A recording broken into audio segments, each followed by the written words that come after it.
Hinduism में भगवद गीता है, मुस्लिम में कुरान है, क्रिश्चियन में बाइबल है।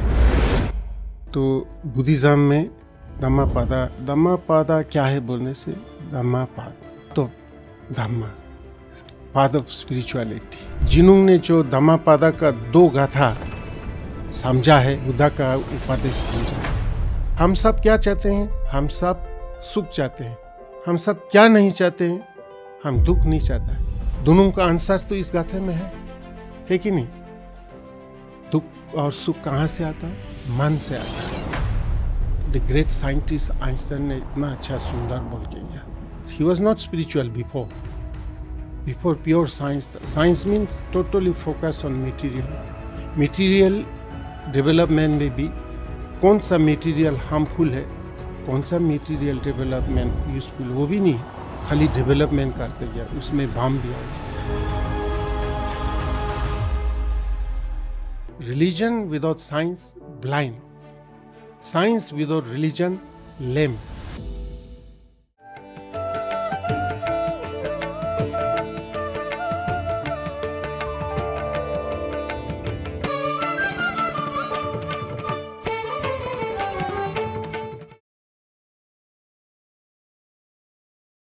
नमस्कार, स्वागत है आपका कार्यक्रम गुरु संगम में।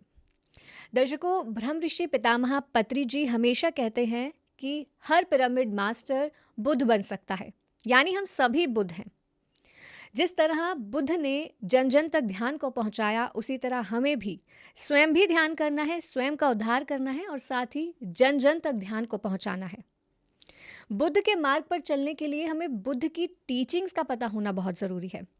तो आज के इस एपिसोड में हम आपके लिए लेकर आए हैं बुद्धा जी की टीचिंग्स। जी हाँ, जिस तरह बुद्धा जी ने बात की है अहिंसा पर, करुणा पर, मैत्री पर, इस विषय को गहराई से जानने का हम प्रयास करेंगे। साथ ही उनका जो एक स्क्रिप्चर है, टाइमलेस स्क्रिप्चर जिसे हम कहते हैं धम्मपद, जिसमें बुद्ध के ज्ञान को एनकैप्सुलेट किया गया है, इस विषय पर भी हमने चर्चा की है। और इन सारी बातों पर ज्ञान देने के लिए आज जो गेस्ट हमारे साथ जुड़े हैं वो बहुत ही स्पेशल गेस्ट हैं। इनका नाम है भिक्खु संगसेना जी। ये एक बुद्धिस्ट लीडर है। इन्होंने लद्दाख में महाबोधि इंटरनेशनल मेडिटेशन सेंटर की स्थापना की है। साथ ही न्यू दिल्ली में महाकरुणा फाउंडेशन की स्थापना की है। भिक्खु जी कई तरह के सामाजिक कार्य भी करते हैं। जी हाँ, और भी बहुत कुछ जानेंगे इस कार्यक्रम में उनसे। तो चलिए कार्यक्रम की शुरुआत करते हैं। नमस्ते गुरुजी। नमस्कार। बहुत बहुत स्वागत है आपका हमारे कार्यक्रम में। गुरुजी, कार्यक्रम की शुरुआत करेंगे, लेकिन चाहूँगी उससे पहले अगर कोई प्रार्थना से अगर हम इस कार्यक्रम की शुरुआत करें। जरूर जरूर। बुद्धं शरणं गच्छामि, धम्मं शरणं गच्छामि, संघं शरणं गच्छामि। May all the Buddhas and Bodhisattvas, Devas and Nagas, saints and sages from all the directions of the universe may kindly look at us and shower their blessings upon all of us for the success of our coming together in this beautiful place. गुरुजी, आप Buddhism philosophy का प्रचार प्रसार कर रहे हैं अभी।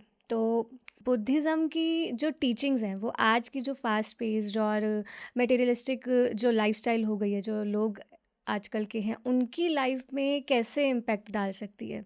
इसके लिए सबसे पहले तो हम सभी को ये सोचना होगा, जानना होगा हमारा जीवन का उद्देश्य क्या है।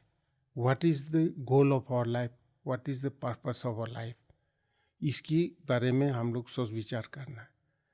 और अगर जब हम ये सब विचार करना शुरू करें तो जल्दी हमको पता हो जाएंगे हमारा जीवन का उद्देश्य है हैप्पीनेस, है कि नहीं? Peace, harmony, happiness. Next question होगा कैसे आते हैं ये हैप्पीनेस, ये पीस कहाँ से कैसे आते हैं? अभी जो present generation, the young generation बोलो, वो लोग ज़्यादा से ज़्यादा वही लोग ये सोचते हैं कि उनका जो सक्सेस हुआ या सुख शांति हुआ वो मटेरियल अचीवमेंट से। जैसे आपके घर छोटा हो तो थोड़ा सा इससे अच्छा बड़ा घर बनाने से आपको शांति सुख आ जाएंगे। आपके पास एक कार है, मारुति कार, नहीं, इसको चेंज करके टोयोटा और BMW वो आएगा तो अच्छा होगा। और ड्रेस हुआ सिमिलरली, इसी भावना रहता है। सब लोग यही मन में रख करके खाली मटेरियल के पीछे भाग जाते हैं। ये भूल जाते हैं कि हम लोग खाली शरीर नहीं है, शरीर के पीछे और भी एक है, मन बोल करके। तो जो आप मांग रहे हैं, जो ढूंढ रहा है, मांग रहा है, ज़्यादा से ज़्यादा ये शरीर के लिए है।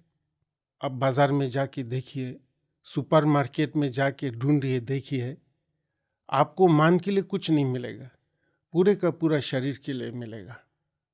जितने भी रखा है पूरा शरीर के लिए। कोई भी ऐसा एक दुकान नहीं मिलेगा जो मन की शांति के लिए आप कुछ मिले। आप जाके पूछ सकते हैं मुझे क्या करूं, पिछले कई दिनों से मन में शांति नहीं है, कृपया करके मुझे 1 किलो शांति दे दो, पैसा मैं ब्लैंक चेक दे दूंगा, ले लो, बहुत पैसा है मेरे पास। ऐसा कोई 1 किलो शांति भेजने वाला दुकान नहीं मिलेगा। दूसरे दुकान में जाके बोलो मेरे को विजडम नहीं, ज्ञान विजडम नहीं होने के कारण बार बार मैं गलती करता हूँ, और जब जब बार बार गलती करने से बार बार मुझे दुख भोगना पड़ता है।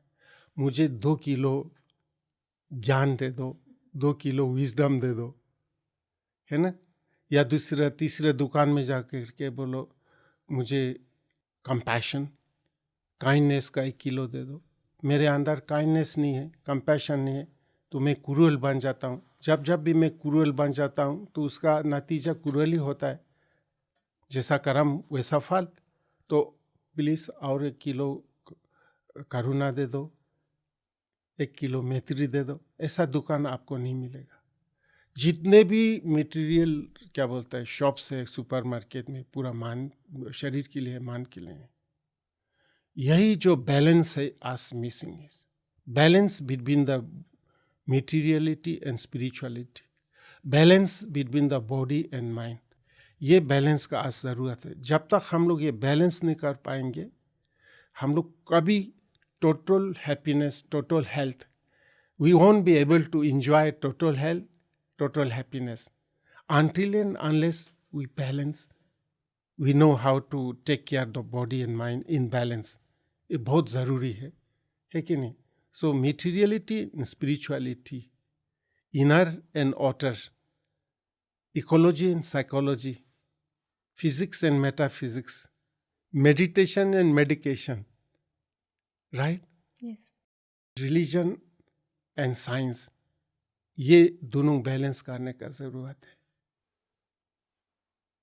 द ग्रेट साइंटिस्ट आइंस्टाइन ने इतना अच्छा सुंदर बोल के गया।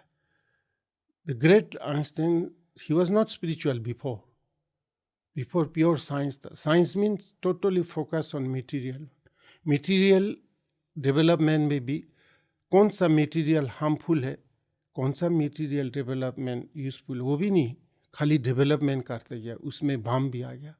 अब भाम तो शांति नहीं लगेगा। But later on Albert Einstein became spirituality। मुझे सुनने में आया, मरने से पहले किसी ने पूछा कोई आपको दोबारा जन्म हो तो नेक्स्ट जन्म में आप फिर से ऐसा साइंटिस्ट बनना चाहेंगे? बोला कभी नहीं, I will rather prefer to be a plumber but not scientist. क्योंकि जो साइंटिस्ट बन के बम वगैरह बनाया है वर्ड्स क्या ही रियलाइज। उन्होंने बोला religion without science blind, science without religion lame. That mean ये दोनों साथ में आना है। जब तक ये साथ में नहीं आएगा वो गड़बड़ हो जाएगा। That means all the scientist must meditate, all the scientist should be spiritually scientist. Then what happen? The scientists will not misuse or not waste their precious time in making bombs and guns. They will use all their knowledge of science to serve humanity. वो operation theatre बनाएगा, वो ऐसा light बनाएगा, इस तरह से technology bumps gun नहीं बनाएगा. If they are not guided by meditation वो लोग बम्स बनाएगा. अभी भी कितना दुख का बात है, अभी भी there are 30 to 40,000 young brilliant intelligence scientists are working day and night to make more dangerous, more destructive bombs and guns. अगर वो सबको मेडिटेशन सिखाया जाए, एक भी बम नहीं बनेगा, अच्छी चीज बनाएगा दूसरा, है कि नहीं? इसलिए scientist should be spiritually scientists, religious people also little bit scientifically religious, to avoid blind faith. Blind faith could be more dangerous than these scientists' bombs, isn't it? जो न्यूयॉर्क का वर्ल्ड ट्रेड सेंटर में हुआ था, कई एक जहाज को hijack बोलते हैं ना, हाईजैक करके hit against the tower. They burned themselves and burned thousands of people inside this tower. वो कैसे, उसको आप रिसर्च करके जाओ तो blind faith is equally dangerous. Religious people also be scientifically religious to avoid blind faith. And scientists should be spiritually scientists so that they can avoid misusing the knowledge. They will not make bombs and guns. So spirituality and materiality दोनों का balance आजकल के युग में ज़रूरत है, वो missing है. इसलिए अभी के जो समय पे हर स्कूल में, हर कॉलेज में, हर कॉरपोरेट में, हर बिजनेस सेंटर में मेडिटेशन सिखाना, योगा सिखाना है, कंपैशन देना है. नहीं तो हम लोग क्या होगा, हम लोग राक्षस बन जाएगा. All your modern development of science technology will prove Bhasmasura dance without guided by spirituality. You know, your fantastic mobile network, your 4G, 5G, without guided by Guruji will become a disaster. समझे ना? आपका 3G, 4G, 5G without guided by Guruji will prove disaster. It's happening. So much complaint because of the misuse of mobile. If it is guided by Guruji, then no misuse. Then also okay. So answers to your questions. आजकल के जो समस्या का क्या problem है, गांधी जी को भी पूछा था, आपको पता है? किसी ने गांधी जी को पूछा था, आजकल के युग में सबसे बड़ा समस्या क्या है? गांधी जी ने बोला, आजकल के जो सबसे बड़ा संगत समस्या ये है कि मनुष्य के हृदय में करुणा का सागर सूख जा रहा है. Compassion is drying out in the human hearts.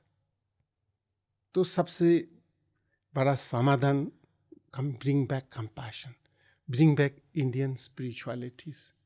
इसलिए मैं बोलता हूँ, आपने इंडियंस का जो युवा जनरेशन को बोलता हूँ, please be careful. Don't take western style as a symbol of success और प्रॉस्पेरिटी. हमारे भारत का जो असली दान जो है ना, ये कोको कोला, पेप्सी कोला नहीं है. भारत के जो रियल दान है वो है करुणा, मैत्री, अहिंसा, है कि नहीं, योगा, मेडिटेशन और वसुदेव कुटुंबकम. ये हमारे भारत का असली वेल्थ है, दान है. आज दुनिया को सबसे बड़ा ज़रूरत है. बहुत खुशी का बात हुआ, हमारे भारत के प्रधानमंत्री श्री नरेंद्र मोदी, मैं खुद को एक योगी समझता हूँ, उनके नेतृत्व में योगा को भी रिकॉग्निशन मिला है. इंटरनेशनल योगा डे बोलते हैं. रिसेंटली इंटरनेशनल मेडिटेशन डे भी हुआ है. अभी जल्दी हम उम्मीद करेंगे माँ करुणा दिवस भी UN शुड डिक्लेयर सुन। ये समस्या है। अब बाकी जो सुपरमार्केट बनाने में, हाई रेस बिल्डिंग बनाने में और मोबाइल, ऑटोमोबाइल, ये सब में तो आगे बढ़ रहा है। उसके साथ साथ साथ साथ स्पिरिचुअलिटी परफेक्ट बैलेंस में चलना है, नहीं तो हम लोग सब राक्षस जैसा बनेंगे। राक्षस दूसरा कोई राक्षस नहीं, जो राक्षस हमको सुनने में मिलते हैं ना, वो तो बच्चे लोगों को डराने का कहानी है। असली राक्षस तो हम लोग मनुष्य है लोग है, दोस्त who are not guided by spiritual values. First world war कौन किया? कोई घोष नहीं किया, राक्षस ने नहीं किया, भूत प्रेत ने नहीं किया। सेकेंड वर्ल्ड वॉर कौन किया? कोई भूत प्रेत ने नहीं किया, कोई राक्षस ने नहीं किया। अभी जो third war going on without officially declaring, Ukraine Russia के वार में कितने लोग, मिडिल ईस्ट में, गाजा और पैलेस्टाइन में बरसात की तरह बम गिरा रहे, इनोसेंट माताएं बच्चे भी हजारों का हिसाब से मार गया। आपने कहीं सुना कोई भूत प्रेत ने ऐसा किया? घोष ने नहीं किया। यही मनुष्य लोग है who are deprived of spirituality, जिसके अंदर ये आध्यात्मिकता, जो स्पिरिचुअलिटी नहीं है, वही राक्षस है। तो ये राक्षस सबको ठीक करने में एक ही उपाय है, करुणा को जगाओ, प्रेम को जगाओ, ज्ञान को जगाओ, योग को जगाओ, करुणा को जगाओ। यही आंसर है। इसलिए हमें सबको रिस्पॉन्सिबिलिटी है। हमें बहुत खुशी हुआ है, PMC हिंदी चैनल रात दिन लगा हुआ है इसी की importance of Karuna, importance of meditation, importance of spirituality को प्रमोट करने में, वो भी एक बिल्कुल universal level, non sectarian level में। इसके लिए मैं पत्री जी का और PMC चैनल में काम करने वाले सबों को बहुत आदर करता हूँ, नमन करता हूँ, प्यार करता हूँ। हमें we have a great responsibility to spread the message, save this beautiful world. The world is facing tremendous challenges, unthinkable. वो अमेरिकन मिलिट्री सेव नहीं करेगा, बम्स एंड गन सेव नहीं करेगा। करुणा का पावर, मैत्री का पावर, ध्यान का पावर से ही दुनिया सेव होगा। गुरुजी, आपने अभी धम्मपद का जिक्र किया था, तो ये धम्मपद क्या है? आपने बहुत अच्छा प्रश्न किया है। हर धर्म में या हर रिलीजन में कोई इम्पोर्टेंस किताब बुक्स रहते हैं, धम्मा का बुक्स। जैसे हिंदुज़म में भगवत गीता है, मुस्लिम में कुरान है, क्रिश्चियन में बाइबल है। तो बुद्धिज़्म में cannot be compared exactly with others, but something like that Dhammapada. Dhammapada is considered one of the important classical Dhamma books in Buddhism. Dhammapada क्या है बोलने से, Dhammapad mean path of spirituality. Okay. जी, उसी का ही path धम्मापादा। इसका कई एक मीनिंग है, बट हमारे लिए इतना बस रहेंगे। तो ये धम्मापाद में क्या है बोलने से, यहाँ पर 423 वर्सेस, उसके अंदर ये वर्सेस भगवान बुद्धा बताए हुए। कहाँ से आया? भगवान बुद्धा ने तो 45 साल कंटिन्यूसली रात और दिन उपदेश देते रहा है। तो हजारों discourse, Buddha is suppose to have given 84,000 Dhamma talks during his 45 years of mission. तो जितने भी उन्होंने धम्मा देशना दिया, वहाँ से कलेक्ट करके sayings different collected from different discourses collect करके ये धम्मापादा का गाथा कलेक्ट किया है और इसको बोलते धम्मापादा। कुछ एक आप शेयर कर सकते हैं? हाँ, उसमें बहुत ही सुंदर है। मैं फर्स्ट गाथा को बताना चाहता हूँ, इम्पोर्टेंट किस लिए है। मनो पुब्भंग घमा दामा मनो सेठा मनो माया मनसाचे पादुठेन बासति व करोति व तातो नंग दुःखमन्वेति छाया व अनपायनि। सो वेरी फेमस है द 2 वर्सेस। एक्चुअली जिन्होंने जो धम्मापादा का 2 गाथा समझा है, तो करीब करीब पूरा बुद्धा का उपदेश समझा है। He who understand these two verses, that person have understood almost all the teachings given by Buddha in 45 years. ये दो गाथे में क्या आते हैं? पहले का गाथा में है कि हर चीज़ पहले मन से ही शुरू होता है, हर चीज़ पहले मान जाते हैं और मन में ही शुरू होता है, हर चीज़ मन का बना हुआ है। ये सच्चाई है। ये जो क्रिएशन आप देख रहा है इस रूम में, पहले किसी ने मन में इमेजिन किया, मन में क्रिएट किया है, एक दफ़ा नहीं, हंड्रेड्स ऑफ टाइम्स किसी ने मन में ऐसा एक रूम बनाना है, ऐसा एक स्टूडियो बनाना पड़ के 1000 दफ़ा सोचने के बाद, मन में बनाने के बाद धीरे धीरे फिर मटेरियल शेप में आया। It is impossible for anything in this room to appear like this without somebody imagining continuously, without creating in mind. तो इसलिए कथा में कहते हैं कि हर चीज़ में पहले मन जाता है, हर चीज़ का मन प्रधान है, हर चीज़ पहले मन का बना हुआ है। इसीलिए अगर कोई आदमी खराब मन से बात करे या कर्म करे, उसके पीछे पीछे दुख भोगेगा।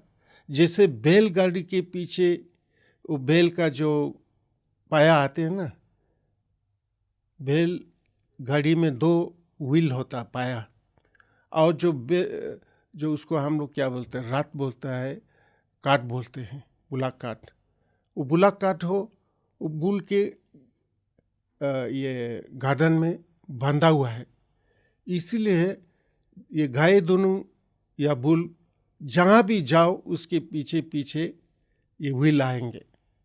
अगर ये गाय दोनों भाई गया तो व्हील भी भाई आएंगे, गाय दोनों दाने आया तो व्हील भी दाने आएंगे, उसके पीछे आएंगे, छोड़ेगा नहीं। ऐसे ही माफिक कोई आदमी खराब मन से बात करे, काम करे, उसके पीछे पीछे दुख आएगा। समझे ना? पहला गाथा आप सुनिए। दूसरा गाथा सेम है। हर चीज़ में मन प्रधान है, हर चीज़ में मन पहले जाता है, हर चीज़ मन का बना हुआ है। इसीलिए कोई आदमी प्योर माइंड, शुद्ध मन से बात करे, काम करे, उसके पीछे पीछे सुख आएंगे।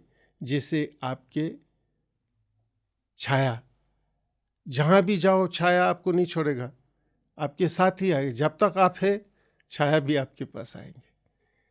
समझे? आपके पीछे पीछे सुख आएंगे जैसे आपके छाया है। आप देख लीजिए ना, ये 2 गाथा ठीक से समझा तो भगवान बुद्धा का करीब करीब 90% धर्म समझ गया है। हम सब क्या चाहते हैं? हम सब सुख चाहते हैं। हम सब क्या नहीं चाहते हैं? हम दुख नहीं चाहता है। दोनों का आंसर तो इस गाथे में है कि नहीं? दुख और सुख कहाँ से आता है? मन से आता है, बाहर से नहीं आता है। हमारा आदत क्या है? मुझे दुख भोगा है मेरा माताजी के कारण से, मेरा पिताजी के कारण से, मेरा पति से, मेरा बीवी से, और ज़्यादा से ज़्यादा मेरी daughter in law, son in law से इससे दुख आता है। हमेशा हम लोग ये फिंगर दूसरों के ऊपर उठाता है, उनसे आता है। मुझे दुख है, मुझे तकलीफ है, उनके तरफ से। जब आपका जो अंगुली इस तरफ करते हैं ना, आप भूल जाता है कि 3 अंगुली अपने तरफ है। तो इसलिए दुख का कारण भी आप हम ही हैं, हमारा मन है। सुख का कारण दोनों है। पहला है दुख अपने मन से आते हैं, और कैसे आते? अशुद्ध इम्प्योर मन से आता है। सुख भी हमारा मन से आता है। कैसा मन से आता है? प्योर मन से आता है। ये जो मन को जानने का तरीका, मन क्या चीज़ है, प्योर मन क्या चीज़ है, और इम्प्योर माइंड क्या है, ये सब जानने का तरीका, उस रास्ता को बोलता है मेडिटेशन। मेडिटेशन के द्वारा हम अपने नज़दीक आते हैं, शरीर के नज़दीक, मन के अंदर। मेडिटेशन के द्वारा हमारे मन में क्या हो रहा है वो पता हो जाता है। जब पता हो जाता है मेरे मन में पॉइजन है, तो कौन रखना चाहेंगे पॉइजन? नहीं रखना चाहेंगे। जब भी तुमको पता होगा कि पॉइजन फेंक डालेंगे, जैसे आपके घर में कोई दुश्मन आया, the moment you come to know that this enemy, आप एक सेकेंड भी बर्दाश्त नहीं करेंगे उसको निकालने में। आपको पता नहीं चला ये दुश्मन है, तो आप अपना दोस्त बना करके खिलाएंगे पिलाएंगे जब तक आपको ख़त्म नहीं करेगा, आराम से बैठेंगे। लोग को मालूम नहीं, मालूम करने का तरीका को मेडिटेशन है और कोई अलावा नहीं। इसलिए मैं सबों को बोलता हूँ, धम्मपदा जो बुक है वो आपका पर्स से भी क्लोज में रखना चाहिए। धम्मपदा जो है वो आपके पासपोर्ट से भी ज़्यादा वैल्यू करके रखना चाहिए। आपका पासपोर्ट का वैल्यू है एक देश से दूसरा देश जाने के लिए। आपका पासपोर्ट कोई काम नहीं का, स्वर्ग का गेट के पास पहुंचेगा, इमिग्रेशन वहाँ आपका ये पासपोर्ट कोई वैल्यू नहीं रहेगा। वहाँ पर धम्मपदा चेक करेगा, धम्मपदा पासपोर्ट इसलिए आपको पासपोर्ट से भी नज़दीक, पर्स से भी नज़दीक रखना है, क्योंकि पर्स से तो आप बाज़ार खरीद कर सकता है, ज्ञान शांति सुख स्वर्ग जाने का जो पासपोर्ट नहीं मिलेगा। इसलिए मैं चाहता हूँ सभी लोग धम्मपदा अपने पास रखिए। सभी लोग हर रोज़ धम्मपदा गाथा को पार के जीवन शुरू किया, दिन शुरू किया। सुबेरे उठते ही किचन में ज़्यादा पहले ना दौड़े, सुबेरे उठते ही टॉयलेट में ना दौड़ के पहले आंखें खोल के स्नान करके 2 गाथा पढ़े, दिन शुरू कीजिए। मैं गारंटी दे सकता हूँ आपका दिन अलग सा होगा, सुख शांति होगा। मैं सबको यही कहूँगा, धम्मपदा ऐसा कोई नहीं है कि बुद्धिस्ट का है, ऐसा है, यूनिवर्सल लॉ है। इतना सुंदर टीचिंग से इतना सुंदर है। गुरुजी, आपने जैसे बोला कि मेडिटेशन करना है, ध्यान करना है और साथ ही साथ करुणा का भाव अपने भीतर होना चाहिए।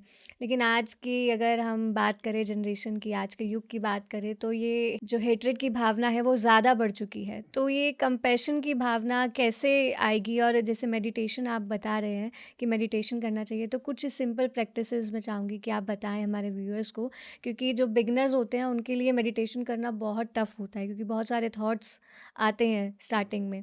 तो कैसे वो मेडिटेशन की अपनी जर्नी को शुरू करें और ये जो कंपैशन का जो भाव है वो अपने भीतर कैसे जागृत करें? पहला तो आपने कहा कि आजकल लोगों के मन में कंपैशन नहीं, करुणा नहीं है, सेल्फिश बन रहा है, ग्रीडी बन रहा है ना?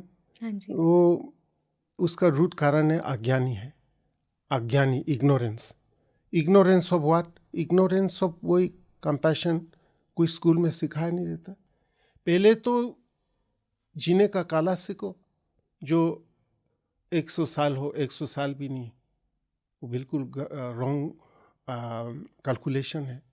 कोई अगर कैसे भी करके 100 साल जिया भी ना, ये रॉन्ग कैलकुलेशन है। आपने भी नहीं सोचा होगा कैसे रॉन्ग कैलकुलेशन है। 100 साल हम जिया तो 100 साल में कितना होता है? आधा दिन होता है, आधा रात होता है, समझे ना? आधा दिन आधा रात। रात को हम सोता है। जो जिंदगी नींद में बिताते वो मुर्दा जैसा ही, मारा हुआ जैसा है, सेमी डेड है कि नहीं? तो इसलिए 100 में से 50 निकालो, कितना रहा? 50। वो भी रॉन्ग कैलकुलेशन है। बच्चे, छोटे बच्चे देखने में तो बहुत सुंदर लगता है, क्यूट, सो नाइस, बता क्या नहीं अनकॉन्शियस को बुराई अच्छाई क्या है कुछ पता नहीं, लाइक वेजिटेबल्स है ना। 5-6 साल तक तो कुछ उसको अच्छा क्या है बुरा क्या कुछ वो नहीं, उसके लिए 5-6 साल छोड़ो। फिर उसके बाद थोड़ा जानना शुरू होता है बुरा है क्या है। फिर हम लोग इंलाइटन तो है नहीं, उसके कारण कभी लड़ाई होता है, झगड़ा होता है, कभी बीमारी हो के हॉस्पिटल में रहना पड़ता है, दुख होता है। वो भी तो जीवन का है, अच्छा हिस्सा नहीं है। वो सब के लिए और 10-15 छोड़ो।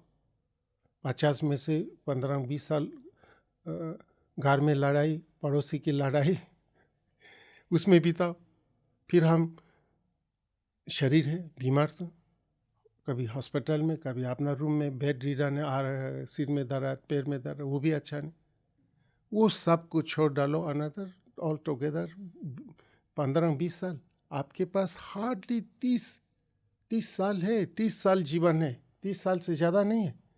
और 30 साल में पहला आप सीखना है जीने का काला। करुणा से कैसे जीना है, प्रेम से कैसे जीना है, माइंडफुल से कैसे जीना है, ज्ञान से कैसे जीना है, हंसते हंसते मुस्कुराते, you know, singing together, dancing together, laughing together, meditating together, praying together, serving each other together, with peace and harmony. That is the first things to learn. बच्चों को पहले वही सिखाना चाहिए। वो तो बच्चों का लिस्ट मिलेगा नहीं, लास्ट में भी नहीं।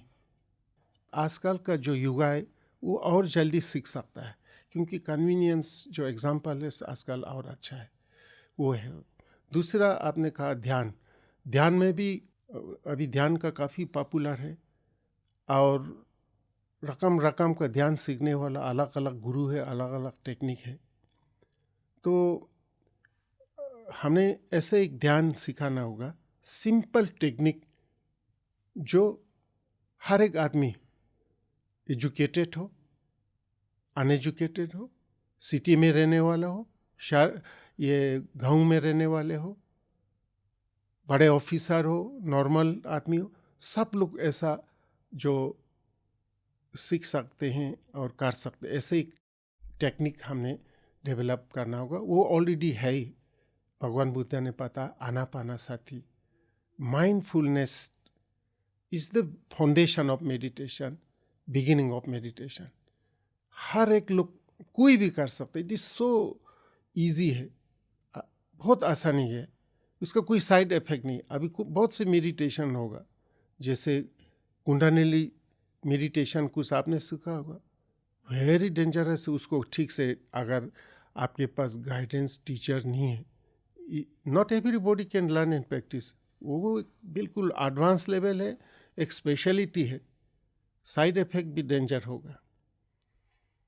आनापानासति is so simple, so effective, और कोई साइड इफेक्ट नहीं रहेगा। तो मैं चाहता हूँ सभी लोग आनापानासति सीखना चाहिए। सभी लोग अगर आनापानासति सीखा तो ये दुनिया अलग सा होगा। तो यहाँ हमारे पत्री जी ने आनापानासति को बहुत पॉपुलर किया था, गाँव गाँव में हर जगह उन्होंने सिखाया था। आनापानासति वेरी सिंपल है, कैसे करें? एक तो रेगुलर करना चाहिए। The key of success in meditation is regular and proper practice, है ना। हर रोज सुबेरे करना, morning time is the best time, morning में ना। In for many reason early morning consider it the best time to meditate. Timing हो गया ना। फिर जगह कौन सा है? आपके घर में एक जहाँ पर मिनिमम डिस्टर्बेंस हो, है ना, जो मिनिमम डिस्टर्बेंस हो, ऐसा एक जगह बनाना चाहिए। मेडिटेशन रूम बनाना चाहिए। वही अनफॉर्चुनेट है, आजकल आप देखेगा इतना बड़ा बड़ा घर। मैं जब यूरोप जाता हूँ, जर्मनी वगैरह जाता हूँ ना, मैं अपने गेस्ट के घर में रहता हूँ। Basement, ground floor, first floor, second floor तक भी हो सकता है, 2 आदमी रहता है। और हर फ्लोर में एक अच्छा बाथरूम मिलेगा ज़रूर, टॉयलेट या बाथरूम हर फ्लोर में। कोई फ्लोर में तो 2 भी मिलेगा, 3 भी। और मैं उनको पूछूँ कहाँ मेडिटेशन रूम, बोलो नो मेडिटेशन रूम। तो मैं उनको बोलता था तुरंत immediately please convert one of the bathroom into meditation room. और मैं बोलता हूँ उनको please spend more time in the meditation room then in the bathroom. Bathroom से ज़्यादा मेडिटेशन रूम में रहना चाहिए। इसलिए हर घर में छोटा मेडिटेशन रूम रहना है, यू नो। बाथरूम का और मेडिटेशन रूम का करीब करीब सिमिलर फंक्शन है। बाथरूम में हम क्या करते हैं? Purification and beautification of body, correct और नॉट? यस। मेडिटेशन रूम में क्या करते? Exactly purification and beautification of heart, mind. ये दोनों बैलेंस में होना। आजकल वही बैलेंस में नहीं। बाहर में तो इतना शरीर सुंदर, इतना सुंदर बाथरूम है, और शरीर भी कितना नीट क्लीन सुंदर पहले ज़माने से है ना, लेकिन अंदर में शुद्ध नहीं है। Greed, hated, fear, worries, tension, anger है। वो कैसे होगा? तो real beauty will come from the beauty of the heart. Real purity will come from the purity of the heart, not from outside. अगर बाहर से ही आता है तो भगवान बुद्धा को अपना पैलेस छोड़ के जाने का जरूरत नहीं था. He was a prince. उनके पास क्या नहीं था बुद्धा के पास?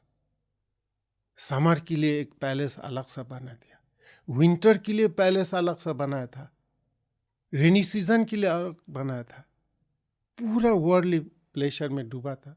लेकिन मन की शांति, मन की ब्यूटी वहाँ से नहीं मिला है, समझे ना. तो जब आपके if your heart is full of beauty, your heart is decorated with the ornament of love and compassion, you are going to be the most beautiful. अगर आपका बाहर में बहुत सुंदर कपड़ा अच्छा है, अंदर में पूरा ग्रीड हेटेड है, तो nobody will love, nobody will respect. कर नहीं सकते. इसलिए इसका मतलब नहीं है कि दूसरा एक्सट्रीम में नहीं जाना है. इसका मतलब नहीं है कि काल से हम लोग स्नान करना बंद करें, शीशा में देखना बंद करें, है ना, और बुद्धा के जैसा कहीं जाके पेट के नीचे बैठ जाए. नहीं, वो नहीं. ये balancing, beauty from inside, beauty outside, purity inside, purity outside, ये बैलेंस ज़रूरत है. इसके लिए हर रोज़ सुबेरे मेडिटेशन करना है, एक मेडिटेशन रूम बनाना है, और रूम में और कुछ नहीं रखना. कोको कोला, पेप्सी कोला उधर नहीं पीना है, वहाँ कुछ ही नहीं रखना है. प्योर क्लीन साफ रखना है. अगर चाहे तो आप आपका गुरु हो, बुद्धा हो, कोई भी आपके गुरु जो आप फेथ है, उसका एक पीसफुल लुकिंग इंस्पिरेशन, और बुद्धा का जैसा मूर्ति और आपको नहीं मिलेगा इतना पीसफुल. एक पीसफुल रह के उनको थोड़ा रेस्पेक्ट करके ध्यान करना. ड्यूरेशन आप 10-15 मिनट से शुरू कर सकते हैं, धीरे धीरे आगे बढ़ाओ. Very important. और हफ्ते में थोड़ा ज़्यादा करो. संडे को जिस दिन आपको छुट्टी मिलेंगे तो थोड़ा ज़्यादा, और महीने में और ज़्यादा, और साल में 1-2 दफ़ा group meditation, 3 days, 4 days, 5 days, एक residential intensive meditation under the guidance of a good meditation teacher. That's important initially to have a guidance from a good meditation teacher is important. फिर बाकी तो अपने आप, जब आपने शुरू कर दिया तो अपने आप बढ़ते जाएंगे. अपने आप थोड़ा बहुत टीचर्स आएगा, थोड़ा बहुत आपने as a result of your own practice आगे बढ़ते बढ़ते जाएंगे. और इसी जीवन में इनलाइटनमेंट मिलना चाहिए. Enlightenment should never be postponed for next life. हमारे भारत विचित्र देश है. यहाँ बड़े बड़े बुद्धा, महावीर, रामा, कृष्णा, बड़े गुरु भी हुआ, अभी भी है. लेकिन बहुत से लोग ऐसे उटपटांगा टीच भी करते हैं. बोला आपको इंलाइटन पाने के लिए जन्म जन्म जन्म और लेना पड़ेगा. कोई तो ऐसा उटपटांगा करेंगे कि वुमेन, लड़की लोग इंलाइटन में ही नहीं हो सकता है. वुमेन लोग प्रेयर करना पड़ेगा, अच्छा काम करना पड़ेगा. किसके लिए? नेक्स्ट जन्म में मैन के रूप में जन्म करने का. तब जा कर के हम ऐसे चीज़ों को मैं बोलता हूँ नॉनसेंस. इंलाइटनमेंट के बारे में स्पिरिचुअलिटी से मेल फीमेल का प्रश्न क्या है? हम सब शांति चाहते हैं, हम सब ज्ञान चाहते हैं, सब मुक्ति चाहता है. इसमें मेल फीमेल का लेने का ज़रूरत ही नहीं. तो सभी लोग, खासकर आजकल के युग में, if you are able to use science technology for enlightenment purpose, you can become enlightened much faster than before, because the convenience. पहले ज़माने में बहुत मुश्किल होता था कोई किताब मिलना, गुरु के पास जाना, ऐसा. आजकल सब कुछ because of this science technology, you know. अब देखिए गूगल में सब गुरु मिलेगा, टीचिंग्स मिलेगा, जाने का भी ज़रूरत नहीं है कि नहीं. लॉट ऑफ कन्वीनियंसेस दैट, अगर if you know how to use technology, science. We are the most fortunate human beings in the history of mankind if you know how to utilize all the material means for your inner growth and spirituality. I really pray and hope that our people don't get lost by material world. They look at the spirituality and get enlightened. Enlightenment is the highest things. not promotions, not money, not all this bigger cars and bigger house. Enlightenment हुआ तो पूरा you are the richest man in the world is enlightened.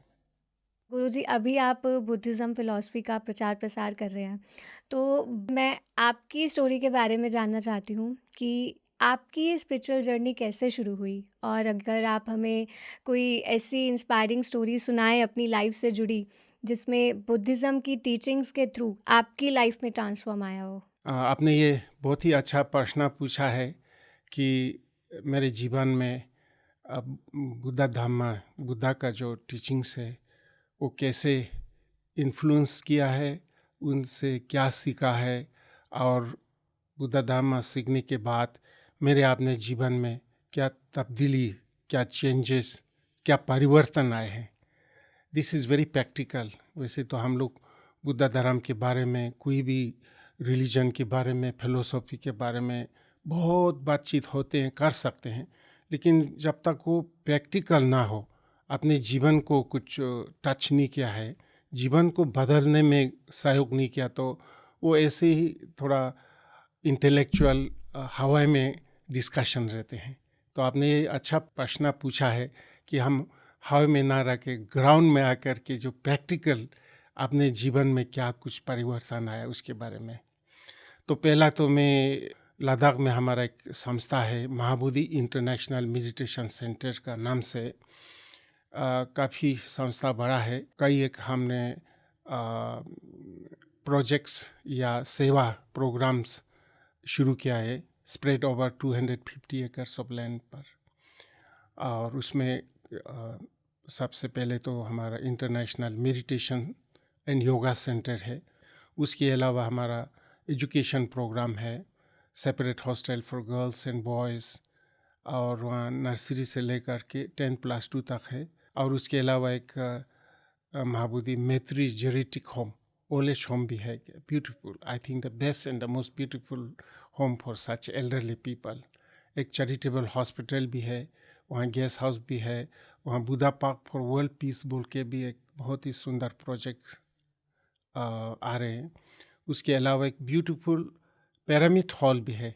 हमारे प्रिय, most respected and dearest Brahma Rishi Patri ji के द्वारा और हमारे good friend Shastri ji, उनके द्वारा पिरामिड मेडिटेशन हॉल भी है. वहाँ करीब करीब 100-200 लोग, 200 से भी ज़्यादा लोग वहाँ बैठ के ध्यान कर सकते हैं. ये हमारा संस्था है. उसके अलावा भी माँ करुणा फाउंडेशन और सेव द हिमालय फाउंडेशन और global doctor association for Himalaya, ऐसे कई एक फाउंडेशन भी हम लोग ने इस्टेब्लिश किया है. ये कैसे शुरू हुआ है, हाँ जी, ये बताने से पहले तो मैं बचपन में कोई स्कूल जाने का मौका ठीक से नहीं मिला है. पहला स्कूल हमारा लेह में खोला था. जो लेह है ना, Leh is the capital city of Ladakh. Ladakh is a province. तो पहला गवर्नमेंट का स्कूल 60s में, लेट 60s में वहाँ खोले थे. तो सेकेंड स्कूल हमारे गाँव में खोले थे. हमें तो आइडिया भी नहीं है क्या स्कूल क्या होता है, क्या चीज़ है. मेरा पेरेंट्स, माता पिता स्कूल भेजना चाहते थे. वहाँ मैं बहुत एक्साइटेड था. बचपन से ही कुछ नया चीज़ सीखने का था, लेकिन अपना अपना काम भी तो होता है, काम. तो स्कूल में गया तो स्कूल बोल के उस ज़माने में कोई बिल्डिंग कुछ नहीं है, फर्नीचर कुछ नहीं है. वो बाहर में ज़मीन का बैठना है, कोई कारपेट भी नहीं है, और पेपर, पेन, नोटबुक कुछ नहीं है. इफ़ यू आर लकी तो कैसे भी करके वुडन स्लाइड्स होता है, वुडन स्लाइड्स. तो इंक आपने से बनाना है, पेन आपने से ट्री का स्टिक काट के उससे बनाना है. तो हमने ज्वाइन किया. हुई मुझे नर्सरी में एडमिट किया था. I was very much excited nursery में. तो 1 साल के बाद हाँ, नर्सरी से क्लास 1 में प्रमोट करने का है. तो मेरा टीचर आके बोला, आप फेल हो गया है. फेल हो गया, आपको अलग होना पड़ेगा. मैंने सोचा मेरा टीचर मजाक कर रहा है. मैं इसलिए सोचा कि I knew I was doing far better than my classmate.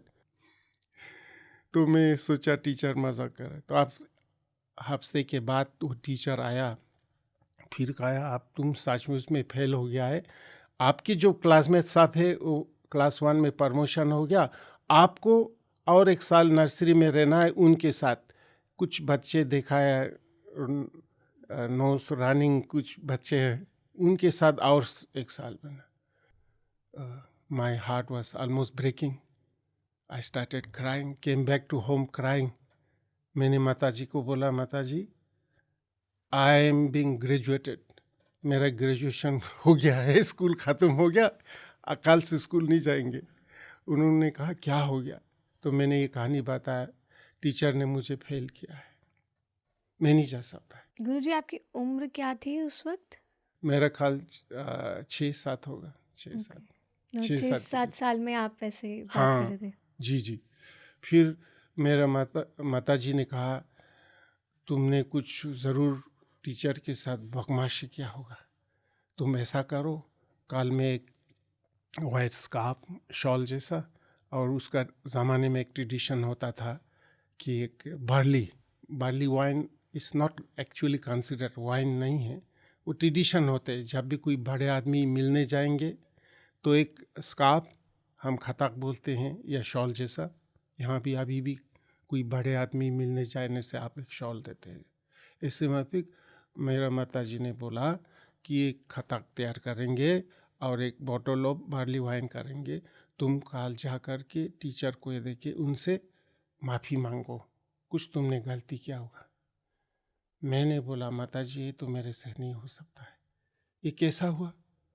मुझे पता है मेरा क्लासमेट से तो मैं अच्छा कर रहा था और उन्होंने फेल कर दिया, तो वो आकर के मेरे से माफ़ी मांगना चाहिए कि मैं उनके जाकर माफ़ी मैं नहीं कर सकता है, ये नहीं हो सकता है, वो आके मेरे से माफ़ी मांगना।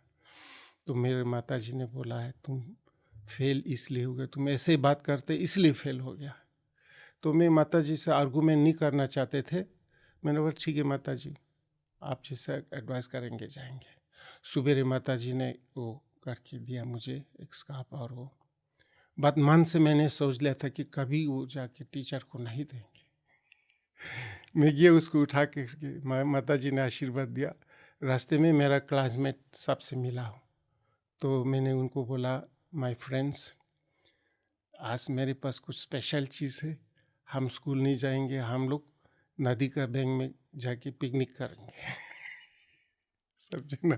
तो मेरा अपना क्लासमेट साहब ले जा कर के नदी के किनारे में पिकनिक किया, कुछ एक strange kind of pack lunch होते थे उसको खाया, और बार्ली वाइन भी हम लोग ने शेयर किया, वापस आ गया। फिर शाम को माता जी ने कहा क्या हो गया? मैं बोला सब ठीक ठाक है, सब ठीक ठाक है, हो गया ठीक। तो धीरे धीरे मैंने माता जी को बोला कि अब स्कूल का कुछ दिन के लिए छुट्टी है, हॉलीडेज।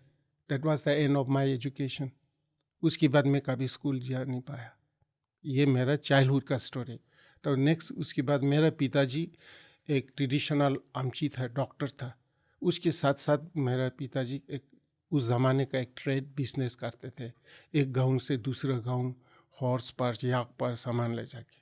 तो मैं अपने पिताजी को असिस्टेंट करके टाइम बिताया, कुछ 16-17 तक। तो 17 साल जब मैं हुआ तो मैं बचपन से ही क्यूरियस था, मैं बहुत से नए चीज़ सीखना चाहते थे, नई चीज़ देखना चाहते थे। ऊंची पहाड़ को देखा तो हमेशा मैं सोचता हूँ सबसे ऊंची पहाड़ पर जाके मैं देखना चाहता हूँ पहाड़ के उस साइड में क्या है। कभी कभी मिलिट्री का एरोप्लेन आते थे, मेरे आंख से आंसू आते थे, ये कहाँ से आया है, कैसे टेक ऑफ करता है और कैसे वो लैंड करते, आई वांट टू नो। इस तरह से लॉट ऑफ क्यूरियसिटीज़। तो लद्दाख में उस ज़माने में अर्ली 70s में, अर्ली 70s लेट 60 में जो नया चीज़ देखने का है वो खाली इंडियन मिलिट्री, इंडियन आर्मी, और कुछ नहीं होता था। लद्दाख उस ज़माने में totally different world, only new things to see, some new things is military. I was very much interested in this uniform, Indian army का जो यूनिफॉर्म, वही सबसे एक नया चीज़ देखने का था। और मुझे पता नहीं था आर्मी किस लिए, क्या पर्पस है। तो मैं आर्मी में जाना चाहते थे, कुछ सीखने के लिए, देखने के लिए गया हूँ। लेकिन आर्मी में 18 साल का चाहिए आपको।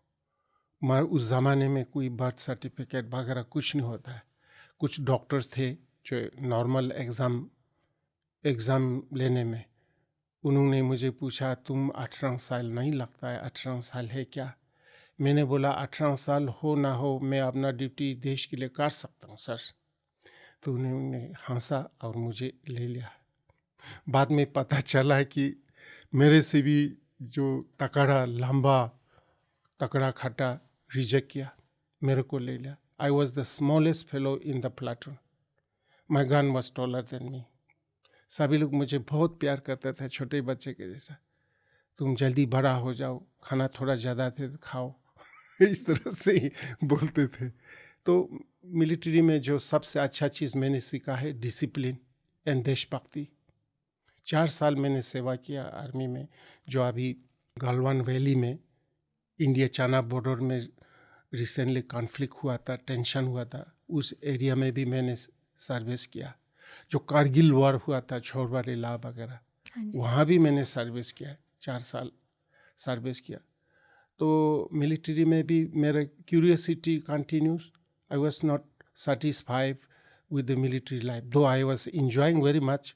जो ट्रेनिंग हुआ, डिसिप्लिन हुआ, it was all the training was like games. I was not actually involve in the war exercise में तो अपना भाई लोग को आधा पाकिस्तान आधा इंडिया बन के फाइट करने देता है। फाइटिंग में असली बंदूक नहीं चलाता है, पटाखा चलाते हैं। It is called war exercise. तो इसलिए सब मेरे लिए एक गेम जैसा था, कोई सीरियस नहीं था। तो वहाँ भी मैं बचपन से ही मैं अपने आप को रिलीजियस समझते थे। मेरा पिताजी एक बहुत बड़ा योगी जैसे थे, उसका इन्फ्लुएंस था। आजकल मेरे पिताजी जैसा कोई दिखाई नहीं देता है। मेरे पिताजी एक दिन नहीं बीतेंगे थोड़ा मेडिटेशन ना करते हुए, और लॉन्ग टाइम चैंटिंग पूजा करते थे। और यहाँ से कहीं भी जाएगा तो एक बंच ऑफ बुक यहाँ कंधे में उठा के जाएंगे। आजकल ज़माना चेंज हो गया, वो पूजा का पुस्तक की जगह पर मोबाइल उठा के गया। आजकल चैंटिंग की जगह पर माइकल जैक्सन का सॉन्ग्स और म्यूज़िक प्ले करता है यंग जनरेशन। आजकल गाँव में ऐसे आदमी कोई नहीं मिलेगा, सब वॉकी टॉकी, नो पूजा का बुक। तो मेरे पिताजी बहुत योगी जैसा रिलीजियस था, उसका भी इन्फ्लुएंस था। और मिलिट्री का कैंप में भी मैं स्टोर में जा कर के कुछ पेपर बॉक्स ले कर के अल्टर बनाते थे, और भगवान बुद्धा और दलाई लामा का एक पिक्चर रख करके सुबह 3 दफ़ा प्रोस्ट्रेशन नमस्ते करते थे। शाम को कोई अगरबत्ती कैंडल मिला तो जलाते थे। और मैं अपने आप को समझता हूँ मैं सबसे अच्छा बुद्धा का चेला हूँ। वो थे भी था उस लेवल में। दूसरे लोग मेरे से मजाक करते थे, भाई तुम तो मिलिट्री में सोल्जर हो, कोई साधु नहीं है। ये जो जहाँ तुम रहते हो मिलिट्री ब्रेक्स वो है, डॉर्मेटरीज है, ये तुम्हारा मनास्ट्री नहीं है। ऐसे मजाक करते थे। मगर हम अपने आप को सोचते थे ओ मैं सबसे अच्छा भगवान बुद्धा का फॉलोअर है। तो उस वक्त 4 साल के बाद और एक बुद्धिस्ट मंक मिला, मेरे रिलेटिव से, मेरे गांव का है। वो बेंगलोर मनास्ट्री में अध्ययन करते थे, स्टडी करते थे। वो मेरे से मिलने आया। मैं as a soldier from the military, he as a monk from the monastery. दोनों जैसे हम दोनों बैठे वैसे बैठ करके एक दूसरे के बारे में पूछा है। We share our lifestyle with each other. उन्होंने ऐसे मांग सुबह कितना बजे उठता है, उठने के बाद सबसे पहले क्या करते हैं, फिर दिन भर कैसे रहते हैं, फिर सोने से पहले क्या करते हैं। उन्होंने बताया सुबह ही उठ करके पहले हाथ मुँह धो के मंदिर में जाके मेडिटेशन हॉल में जाके मेडिटेशन करते, पूजा करते, विश्व शांति के लिए करुणा मैत्री दया करते। दिन भर अध्ययन या मेडिटेशन या अध्ययन करेंगे या सेवा में लगेंगे। और मेरे गुरुजी वहाँ बहुत से ऐसे प्रोग्राम शुरू किया था, मेडिकल प्रोग्राम्स। साधु लोग खुद आर्टिफिशियल लिम्स वगैरह बना के देते थे, पूरा दिन भर सेवा में। और शाम को सोने से पहले हमारे बुद्धिज्म में एक प्रैक्टिस होता है मेत्ता मेडिटेशन। मेत्ता मीन्स मैत्री, लविंग काइंडनेस, और यू कैन से कंपैशन। सोने से पहले जितने भी मनुष्य और प्राणी है ये पृथ्वी पर और यूनिवर्स में पूजा करते थे, अच्छा हो, उनका भलाई हो। अपने के लिए, खाली अपने के लिए नहीं, खाली अपने परिवार के लिए भी नहीं, खाली हमारे ज्ञाति जो रिलेटिव्स के लिए भी, पड़ोसी के लिए भी, या खाली बुद्धिज़्म को, बुद्धा को फॉलो करने वाला भी नहीं, उससे पारे स्टार्ट तो अपने से होता है, उसको एक्सपेंशन एंड एक्सटेंशन करके होल यूनिवर्स को इंक्लूड करता है उस प्रेयर में। आज सबसे ज़्यादा उसी प्रेयर का ज़रूरत है। It's called prayer of compassion. करते हैं जो जितने भी लोग हैं, मनुष्य हो, प्राणी लोग है, प्लांट्स जो पेड़ पौधे सब भी, चाहे नज़दीक में हो, दूर में हो, छोटे हो, बड़े हो, आँख से देखने का हो, ये जो आँख से नहीं देख सकते ऐसे प्राणी हो, जमीन के अंदर रहने वाले प्राणी लोग, पानी के अंदर रहने वाला प्राणी लोग, जमीन के ऊपर चलने वाला प्राणी लोग, और आकाश में रहने वाले प्राणी लोग, जितने भी प्राणी लोग, उस सब का मंगल हो, सबका कल्याण हो, सभी लोग स्वस्थ रहे, सभी लोग सुरक्षित रहे, सबका मंगल हो। इस तरह से एक सुंदर सा प्रेयर होता है। वो प्रेयर करके सोते हैं। तो मैंने उनसे सुना है। फिर मैं अपने आप को कंपेयर किया। हम मिलिट्री में सवेरे उठकर क्या करते हैं, आंखें खोलती ही हमारे मन में ये आता है मेरा बंदूक कहाँ है। कभी कभी तो हम बंदूक के साथ सोता है। बॉर्डर में जब टेंशन होगा ना, स्लीपिंग बैग के अंदर बंदूक के साथ सोता है। तो हमको वहाँ पर इस तरह से सवेरे उठ कर के मेडिटेशन हॉल में जा कर के मैत्री करना शांति के लिए नहीं सिखाया। हमें सिखाया जाता है कैसे बंदूक चलाना है, कैसे बम फेंकना है, कैसे चाकू मारना है कि नहीं, और कैसे दूसरों को मारना है, हाउ टू किल अदर्स। अगर आपके हाथ में कोई बंदूक नहीं है, चाकू भी नहीं है, आपका दुश्मन सडनली आपके सामने आ गया, आपके पास समय नहीं उधर जाकर के बंदूक पिकअप करने के लिए। ऐसा सिचुएशन, ऐसे अवस्था में हम लोगों को सिखाया जाता है कि अपने जो चेहरा है इतना भयानक बनाओ, जितना भयानक हो सकते, make it as horrible as you can, the face as ghostly as you can, और आवाज़ निकालो, इतना खराब आवाज़ नहीं कर सकते, ताकि वो दुश्मन का जो मोरालिटी थोड़ा डाउन कर सके। फिर हाथ को ऐसे पकड़ो, यहाँ से ट्विस्ट करो, यहाँ से किक मारो, गला इससे ट्विस्ट कर। तो इस तरह से हमें ट्रेनिंग दिया जाता था। कोई मेडिटेशन, कोई मैत्री, कोई करुणा नहीं होते थे। और रात को सोने से पहले भी इस तरह से मैत्री नहीं होता था। सोने से पहले एक पैक मिला, तो पैक बोलता है, दारू देता है थोड़ा थोड़ा मेडिसन का रूप में।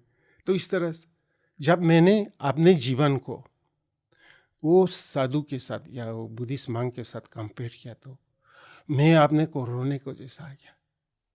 तुम सुअर अपने को भगवान बुद्ध का बहुत बड़ा चेला मानता है, तुम्हारा लाइफस्टाइल क्या है, देखो साधु का लाइफस्टाइल क्या होता है। तुम तो यहाँ हर रोज सफाई करने में लगा है, मनास्ट्री में अपने मन को सफाई करने में लगा था। मेडिटेशन बोला तो अपने मन को सफाई करना। हमें भी मिलिट्री में भी सफाई करना सिखाता है। क्या सफाई? मन के नहीं, बंदूक।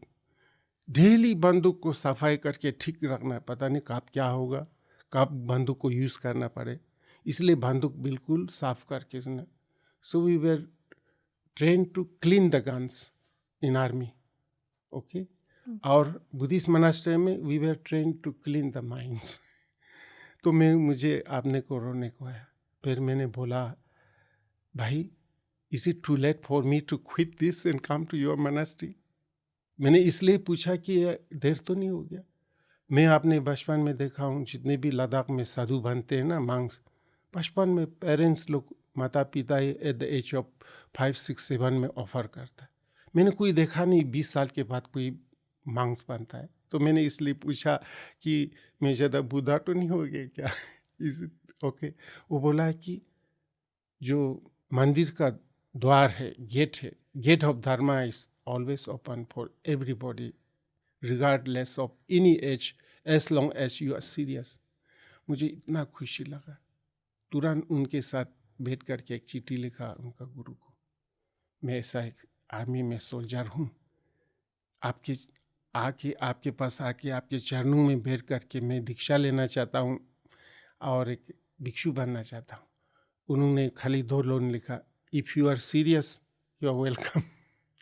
तो तुरंत छोड़ करके गया मैं, छोड़ करके फिर भिक्षु बना, उधर मनास्ट्री में पहुंचा। जब मनास्ट्री में मैं पहुंचा और मेरा गुरु से मिला, मुझे ऐसा एक अनुभव हुआ कि ऐसे कि जंगल में मेरा रास्ता गुम हो गया और मैं भटकता रहा जंगल में लॉन्ग टाइम। आखिर में मुझे रास्ता मिल गया बाहर आने का। तो आप समझ सकते हैं उनके मन में कितना शांति, सुरक्षित महसूस होगा जब रास्ता निकल गया। तो ऐसे ही मुझे फीलिंग आया। और उससे भी अच्छा उदाहरण ये होगा, हमारे इंडियन मूवीज़, बहुत से इंडियन सिनेमा में आपको देखने को मिलेंगे। बचपन में छोटा बच्चा है 3-4 साल का, 5-6 साल का, और माता पिता के साथ क्राउड में, भीड़ में बिछड़ गया, बोल के ना क्या बोलते हैं, बिछड़ गया, अलग हो गया, सेपरेट हो गया, लॉस्ट, अब नहीं मिला, लॉस हो गया। और 10 साल हो गया, 15, 20, 25, 30 साल हो गया। माँ बाप को पता नहीं कि उसका बच्चा जिंदा है कि कुछ क्या हो गया। उस बच्चे को भी पता नहीं कि उसका माँ बाप जिंदा है कि कहाँ है। इस तरह से 10, 15, 20, 25, 30 साल हो गया, 30-40 साल। 30-40 साल के बाद ऐसा एक दिन आता है, ऐसा एक समय आया, वो लोग मिला है, एक दूसरों को पहचाना, ये मेरा बाप है, ये मेरा माँ है, और माँ बाप ने पहचाना ये हमारा बच्चा है। जब वो दोनों पहचानने लगा एक दूसरे को, उनके मन में क्या होता, खुशी होगा ना, दुख नहीं होगा। और खुशी भी बता नहीं सकेगा, ओनली खुशी बताने का तरीका उनके पास होगा, माँ बाप का आंखों से नॉन स्टॉप टीयर आएगा, बच्चे के आंखों से भी नॉन स्टॉप टीयर्स आएगा। वो टीयर्स क्या है, 2 किस्म का टीयर्स होता है। एक तो दुख का टीयर्स, रो रो करके, दुख दे करके, है ना, और एक टीयर्स होगा खुशी का। मुझे भी करीब करीब ऐसा ही महसूस हुआ जब मनास्ट्री में पहुंचा और मेरा गुरुजी से मिला है, इतना खुशी हुआ। तो वो जो अनुभव मुझे हुआ खुशी, उससे मुझे करीब करीब क्लियर हो गया कि पिछले जन्म में भी मैं एक भिक्षु था, मांग था, और जो बचपन से मेरे अंदर प्रश्न था, मैं ऊपर के ऊपर चढ़ करके देखना चाहता हूँ उसके पीछे क्या है। और हजारों प्रश्न आते थे, भाई इस दुनिया में एक ही चंद्रमा क्यों है, एक ही सूर्य क्यों नहीं, 2 क्यों नहीं, और अलग अलग किस्म का, कोई इंटेलिजेंस है, ज्ञानी है, कोई इतना मूर्खा है क्यों है, इसके पीछे कौन है, कोई बहुत सुंदर है, कोई नहीं है, कोई गरीब है, कोई अमीर है, कोई लंबा है, कोई छोटा है। इस सेम पेड़ पौधे को भी, एनिमल लोगों में भी एक प्रश्न आता था, पेड़ छोटा सा बीज से बड़ा होता है, इस तरह से बड़ा होता है, फिर स्टॉप हो जाता है, ये क्यों स्टॉप होता है, वाई नॉट कंटिन्यू। इस तरह से 1000 प्रश्न मेरे अंदर आता था जब मैं आर्मी में सेवा करते समय, और किसी दूसरों को मैं पूछने का कोशिश करता था। जब भी मैं इस तरह से प्रश्न पूछूं मेरे कलीग से, वो लोग मेरा मजाक उड़ाता था, वो लोग सोचते थे इसका दिमाग खराब हो गया, दिमाग ठीक नहीं है। तो मैं किसी को भी पूछ भी नहीं सकता। कभी कभी चाइना बॉर्डर में, पाकिस्तान बॉर्डर में एक ड्यूटी होता है ऑब्जर्वेशन पोस्ट में, वहाँ पर अकेला बैठना है, 2 आदमी नहीं बैठना है। 2 आदमी तो बात करते करते इनिमी उस तरफ से ऑब्जर्वेशन करना है ना, वो नेग्लेक्ट होने का चांस है, दोनों बात करते घुसी गाफे मर के, इसलिए अकेला जाना 2-2, 3-3 घंटे के लिए। खासकर मेरा जब ड्यूटी लगता था तो मैं अकेला हूँ, आकाश में देखते थे पीस ऑफ वाइट क्लाउड, ये क्लाउड कहाँ से आता है और कहाँ जाता है ना, और इस दुनिया के पीछे ये who is behind this creation, तो आंख से आंसू ही आते थे, क्योंकि मैं किसी को प्रश्न पूछ नहीं सकते थे। ऐसा मेरे अंदर 1000 प्रश्न आते थे। जब मैं अपने बौद्ध विहार में पहुंचा, गुरुजी से मिला, तो मुझे ये पता हुआ वही मैं ढूंढ रहा था। जहाँ पर मैंने जो धागा छोड़ा ना, थ्रेड छोड़ा था लास्ट, वही मैं ढूंढ रहा था। Now I have come back to home. तो बहुत खुशी हुआ। फिर मैं गुरुजी के साथ बैठ के अध्ययन किया, और बाद में मुझे सरप्राइज ही हुआ, मेरा गुरुजी भी आर्मी में सर्व किया था before becoming monk. Okay. And that time he was a officer, है ना, मैकेनिकल इंजीनियर था, मैं सोल्जर था। और that time British India army, before India independent. So उन्होंने भी बहुत दुख भोगा। He was involve in second world war, युद्ध में था। तो ही so much bloodshed, killing the Japanese soldiers, how the Japanese soldiers were making the people to dig their own graveyard before they are killed. वो मारने से पहले अपने आप अपना वो क्या बोलता है, ग्रेवयार्ड को खोदना है, खुद के लिए खोदना है। जब पूरा खोदने के बाद वो लोगों को लाइन में बैठाया जाता था, फिर मार देते थे। ऐसे देखा तो मेरे गुरुजी को इतना शौक हो गया। He decided to quit the army life along with one British army. British एक ऑफिसर के साथ दोनों ने छोड़ा। और उस ज़माने में इंडिया में बुद्धिज्म बिल्कुल नहीं। बुद्धिज़्म भारत में जन्म हुआ था, भारत से पूरा दुनिया में फैला था। It started with the light of Bihar, Buddha गया, लाइट ऑफ बुद्ध गया, लाइट ऑफ बिहार, फिर उसके बाद लाइट ऑफ इंडिया बना, उसके बाद लाइट ऑफ एशिया बना है, अभी लाइट ऑफ द वर्ल्ड बना है। Today the fastest growing religion in the western country is Buddhism, so it has become a light of Buddha. लेकिन कि अनफॉर्चुनेटली कुछ सालों के बाद बुद्धिज्म डिक्लाइन हो गया, डिसअपीयर हो गया। जब मेरा गुरुजी ढूंढ रहा था, कोई नहीं मिला, तो ही वेंट टू रामाकृष्ण आश्रम बेलूर मठ में। वहाँ स्वामी बना हुआ था। स्वामी बनने के बाद उन्होंने कुछ अध्ययन किया, कंपैरेटिव स्टडी बोलते हैं ना। जब उन्होंने बुद्धिज़्म को स्टडी करना शुरू किया, खासकर जो धम्मापदा उनके हाथ में पहुंचा, तो he felt strongly he was a Buddhist monk in previous life. So he went to Sri Lanka, got reordained as a Buddhist monk, became a great Buddhist monk. He comes from a very noble Bengali Brahmin family, Banerjee family. The highest, unfortunately or fortunately, don't know, India is full of castes. Caste. Brahmins considered it the highest caste, isn't it? Do you know, among the Brahmin also have castes. The Upadhyaya Brahmin is the highest one. Highest one, उससे ऊपर कोई नहीं है, उसके ऊपर शायद देवा होगा, उसके नहीं। तो my Guru comes from the Brahma Upadhyay family. He already knew Sanskrit so well, he was brought up by the religious family so much. तो ऐसा हुआ, तो मुझे लगा कि हमारा जो गुरु का कनेक्शन चला है ना, वो इसी जन्म का नहीं, पहले जन्म का कनेक्शन भी। मेरा गुरुजी तो ध्यान करके थोड़ा सा पास लाइफ के बारे में भी थोड़ा बहुत देख सकते थे। यूज्ड टू टेल अस कि पहले इन हिज प्रीवियस लाइफ एक बहुत बड़ा रिम्पोचे था तिब्बत में, और लद्दाख से सब मंक्स लोग तिब्बत में जाते थे पढ़ने के लिए, शायद मैं एक था उसमें से। तो मैं ऐसा समझता हूँ। जी गुरुजी, बहुत ही अच्छी जर्नी आपने अपनी बताई कि कैसे, मतलब आप जैसे अंदर से जो सवाल आ रहे होते हैं, जैसे हम इनर कॉलिंग भी बोलते हैं, तो वो सवाल हमेशा से आपके मन में थे, और जब वो आपके दोस्त आपको, जो वो मंक आपको जो मिले, तो वहाँ वो आपको सारे सवालों के जवाब मिल गए, और आप आर्मी से मंक की ओर, जर्नी की ओर आगे बढ़ गए। तो बहुत अच्छा लगा आपसे आपकी जर्नी जान के, साथ ही जो बुद्धा की जो टीचिंग्स हैं, कैसे हम उन्हें अपने जीवन में अप्लाई कर सकते हैं, कैसे उन्हें अपने जीवन में धारण कर सकते हैं, और अपनी जो आध्यात्मिक यात्रा है उसमें आगे बढ़ सकते हैं, ये सब आपने बताया, और कार्यक्रम में आप आए, आपका बहुत बहुत धन्यवाद।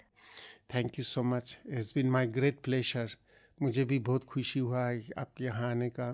Thank you so much. तो ये थी हमारी बातचीत भिक्खु संगसेना जी के साथ। हमने जाना कि कैसे बुद्धिज़्म फ़िलॉसफ़ी का प्रचार-प्रसार वो कर रहे हैं और कैसे बुद्धिज़्म टीचिंग के माध्यम से ही उनके जीवन में भी परिवर्तन आया और अब वो जन-जन तक ध्यान को पहुँचा के लोगों के जीवन को भी परिवर्तित कर रहे हैं। उम्मीद करते हैं कि आपको ये एपिसोड पसंद आया होगा। यदि आप ये कार्यक्रम टीवी पे देख रहे हैं, तो हमें यूट्यूब पे सब्सक्राइब करना बिल्कुल ना भूलें और यदि यूट्यूब पे देख रहे हैं, तो हमारे पीएमसी ऐप को भी डाउनलोड कीजिए। Thank you so much. PMC